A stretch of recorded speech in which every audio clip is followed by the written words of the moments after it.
السلام علیکم محترم ناظرین کرام، میں آپ کو خوش آمدید کہتا ہوں اپنے چینل پہ۔ پاکستان پر حکومت پٹھان اور ہندوستانی مہاجر کرتے رہے، لیکن گالیاں پنجابیوں نے کھائیں۔ پاکستان کے قیام سے لے کر پاکستان کی فوج پر کنٹرول پٹھانوں کا رہا۔ پاک فوج کا پہلا پنجابی سربراہ مشرقی پاکستان کے بنگلہ دیش بننے کے بعد پٹھان جنرلوں کو فوج سے نکالنے کی وجہ سے 1972 میں جنرل ٹکا خان بنا، جبکہ پاکستان کی بیوروکریسی پر کنٹرول ہندوستانی مہاجروں کا رہا۔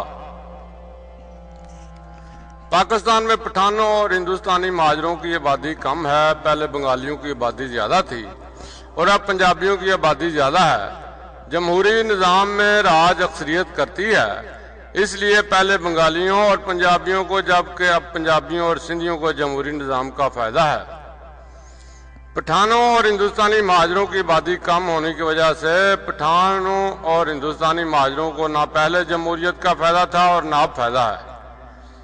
لیکن پٹھانوں اور ہندوستانی مہاجروں میں قوم پرستی ہونے کی وجہ سے اور پنجابیوں میں قوم پرستی نہ ہونے کی وجہ سے ایک طرف پٹھان اور ہندوستانی مہاجر دانشوروں اور سیاستدانوں نے فوج اور بیوروکریسی کے پٹھانوں اور ہندوستانی مہاجروں کے ساتھ ساز باز کر کے پاکستان میں آمریت قائم کیے رکھی۔ دوسری طرف پٹھان اور ہندوستانی مہاجر دانشور اور سیاستدان گالیاں فوج اور بیوروکریسی بلکہ پنجابی فوج اور پنجابی بیوروکریسی کو دے کر یہ تاثر دیتے رہے کہ پاکستان میں آمریت کی وجہ پنجابی فوج اور پنجابی بیوروکریسی ہے، بلکہ پنجابی ہی ہیں۔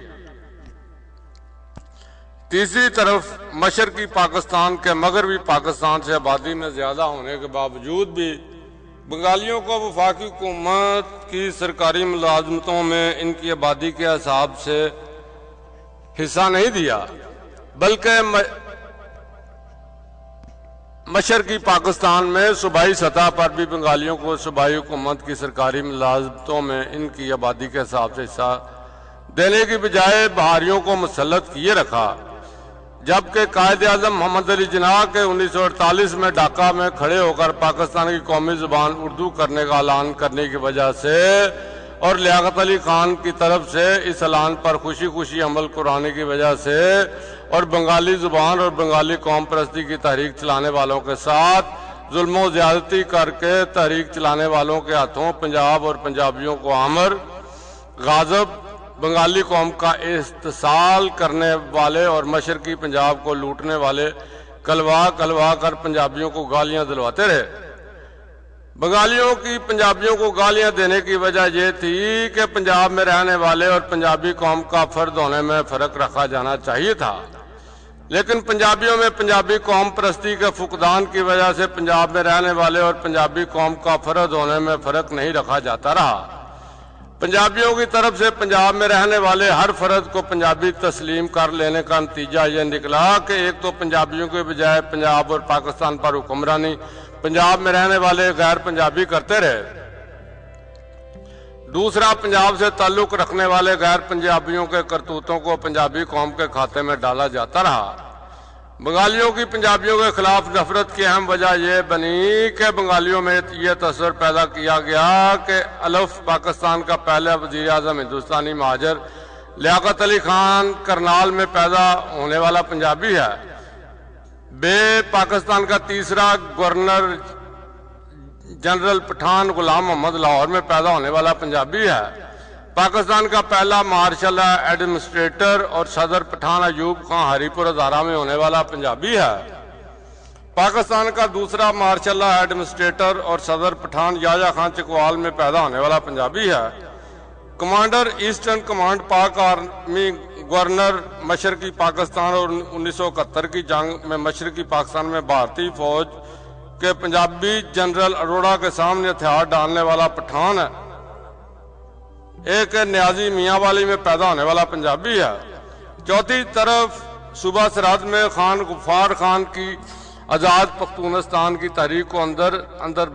بڑھکاتے رہے، تاکہ پنجابیوں کو یہ جتاتے رہیں کہ پاک فوج کے پٹھانوں نے اور صوبہ سرحد میں رہنے والے پٹھانوں نے پاکستان دشمن خان غفار کی آزاد پختونستان بنانے کی سازش کو ناکام کیا ہوا ہے، نہیں تو آزاد پختونستان بن جانا تھا۔ اس چال کی وجہ ایک تو پنجابی آزاد پختونستان کے حامی پٹھانوں کو گالیاں دیتے رہے اور پاک فوج کے پٹھانوں اور آزاد پختونستان کی تاریخ کے مخالف پٹھانوں کی تعریفیں کرتے رہے، بلکہ انہیں پنجاب میں کاروبار کرنے اور آباد ہونے میں مدد بھی کرتے رہے، جبکہ صوبہ سرحد سے فوج میں زیادہ سے زیادہ پٹھان بھرتی کرنے پر خوش بھی ہوتے رہے۔ دوسرا، حکومت میں پٹھانوں کے اثر و رسوخ کی وجہ سے صوبہ سرحد میں ہندکو پنجابیوں کی زمین پر پٹھان قابض ہوتے رہے، صوبہ سرحد میں سرکاری ملازمتیں بھی حاصل کرتے رہے اور اپنا سیاسی اثر و رسوخ بھی قائم کرتے رہے، بلکہ پنجاب کے مغربی علاقے میں بھی قابض ہو گئے۔ تیسرا، آزاد پختونستان کی تحریک چلانے والوں کے ہاتھوں پنجاب اور پنجابیوں کو آمر غاضب پٹھانوں کا استحصال کرنے والے اور صوبہ سرحد کو لوٹنے والے کلوا کر پنجابیوں کو گالیاں دلواتے رہے۔ پانچویں طرف بلوچستان میں خیر بخش مری کی آزاد بلوچستان تحریک کو اندر سے بھڑکاتے رہے، تاکہ پنجابیوں کو یہ جتاتے رہے کہ پاک فوج کے پٹھانوں نے اور بلوچستان میں رہنے والے پٹھانوں نے پاکستان دشمن خیر بخش مری کی آزاد بلوچستان بنانے کی سازش کو ناکام کیا ہوا ہے، نہیں تو آزاد بلوچستان بن جانا تھا۔ اس چال کی وجہ سے ایک تو پنجابی آزاد بلوچستان کے حامی بلوچوں کو گالیاں دیتے رہے اور پاک فوج کے پٹھانوں اور بلوچستان میں رہنے والے آزاد بلوچستان کی تحریک کے مخالف پٹھانوں کی تعریفیں کرتے رہے، بلکہ انہیں پنجاب میں کاروبار کرنے اور آباد ہونے میں بھی مدد کرتے رہے، جبکہ فوج میں زیادہ سے زیادہ بلوچستان کے پٹھان بھرتی کرنے پر خوش بھی ہوتے رہے۔ دوسرا، حکومت میں پٹھانوں کے اثر و رسوخ کی وجہ سے بلوچستان میں براہوی اور بلوچ کی زمینوں پر پٹھان قابض ہوتے رہے، بلوچستان میں سرکاری ملازمتیں بھی حاصل کرتے رہے اور اپنا سیاسی اثر و رسوخ بھی قائم کرتے رہے، بلکہ بلوچستان میں جس علاقے پر قابض ہو سکتے تھے اس علاقے پر قابض ہو گئے۔ تیسرا، آزاد بلوچستان کی تحریک چلانے والوں کے ہاتھوں پنجاب اور پنجابیوں کو آمر غاضب بلوچوں کا استحصال کرنے والے اور بلوچستان کو لوٹنے والے کلوا کر پنجابیوں کو گالیاں دلواتے رہے۔ چھٹی طرف سندھ میں جی ایم سید کی آزاد سندھو دیش تحریک کو اندر سے بھڑکاتے رہے، تاکہ پنجابیوں کو یہ جتاتے رہے کہ پاک فوج کے پٹھانوں نے، ہندوستانی مہاجر بیوروکریسی نے اور سندھ میں رہنے والے ہندوستانی مہاجروں نے پاکستان دشمن جی ایم سید کی آزاد سندھو دیش بنانے کی سازش کو ناکام کیا ہوا ہے، نہیں تو آزاد سندھو دیش بن جانا تھا۔ اس چال کی وجہ سے ایک تو پنجابی آزاد سندھو دیش کے حامی سندھیوں کو گالیاں دیتے رہے اور پاک فوج کے پٹھانوں، ہندوستانی مہاجر بیوروکریسی اور سندھ کے شہری علاقوں میں رہنے والے آزاد سندھو دیش کی تحریک کے مخالف ہندوستانی مہاجروں کی تعریفیں کرتے رہے، بلکہ انہیں پنجاب میں کاروبار کرنے اور آباد ہونے میں مدد کرتے رہے، جبکہ فوج اور بیوروکریسی میں زیادہ سے زیادہ سندھ کے ہندوستانی مہاجر بھرتی کرنے پر خوش بھی ہوتے رہے۔ دوسرا، حکومت میں ہندوستانی مہاجروں کے اثر و رسوخ کی وجہ سے سندھ میں سندھیوں کی زمین پر ہندوستانی مہاجر قابض ہوتے رہے، سندھ میں سرکاری ملازمتیں بھی حاصل کرتے رہے اور اپنا سیاسی اثر و رسوخ بھی قائم کرتے رہے، بلکہ سندھ کے شہری علاقوں خاص طور پر کراچی اور حیدرآباد میں مکمل طور پر قابض ہو گئے۔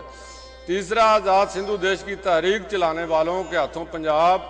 اور پنجابیوں کو آمر غاضب سندھیوں کا استحصال کرنے والے اور سندھ کو لوٹنے والے کلوا کر پنجابیوں کو گالیاں دلواتے رہے۔ لو جی، ملتے ہیں اگلی ویڈیو میں۔